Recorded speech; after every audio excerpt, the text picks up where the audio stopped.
Tout en haut de la colline, il y a un village, le village d'en haut. Et dans le village d'en haut, il y a une épicerie. Dans l'épicerie, il y a un épicier. Et l'épicier du village d'en haut vend toutes sortes de bonnes choses. Mais la meilleure chose qu'il ait à vendre, c'est du miel. Du miel doré, du miel parfumé. Et lorsqu'il prend une louche de miel dans le tonneau pour la verser dans un pot, c'est comme s'il laissait glisser un morceau de soleil. En bas de la colline, il y a le village d'en bas. Et dans le village d'en bas, il y a un berger. Et le berger du village d'en bas aime beaucoup le miel de l'épicier du village d'en haut. Et ce matin-là, justement, le berger du village d'en bas est allé à l'épicerie du village d'en haut pour acheter du miel. L'épicier a pris une louche de miel dans le tonneau, il a fait glisser ce morceau de soleil dans le pot, il a reposé la louche, il a refermé le pot et a tendu le pot au berger du village d'en bas. Mais ce qu'aucun des deux hommes n'avait vu, c'est qu'une minuscule goutte de miel était tombée sur le sol.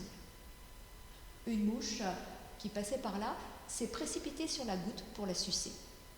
Et le chat de l'épicier du village d'en haut, qui somnolait sur une étagère, a vu la mouche et s'est précipité sur elle pour la gober. Mais le chien du berger du village d'en bas, voyant le chat de l'épicier du village d'en haut, n'a écouté que son instinct de chien et s'est précipité sur le chat pour le croquer.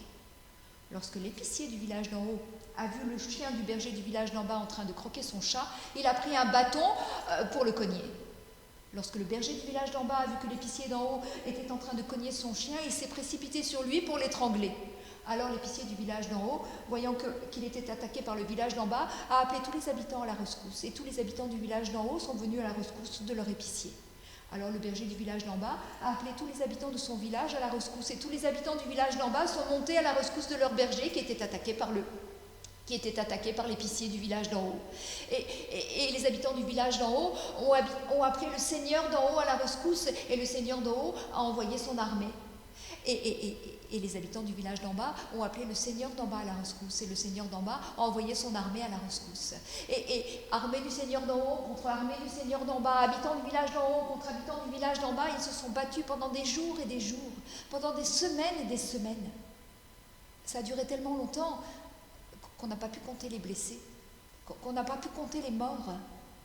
Et lorsque tout ceci s'est arrêté, personne ne se souvenait que tout ceci était arrivé à cause d'une minuscule goutte de miel.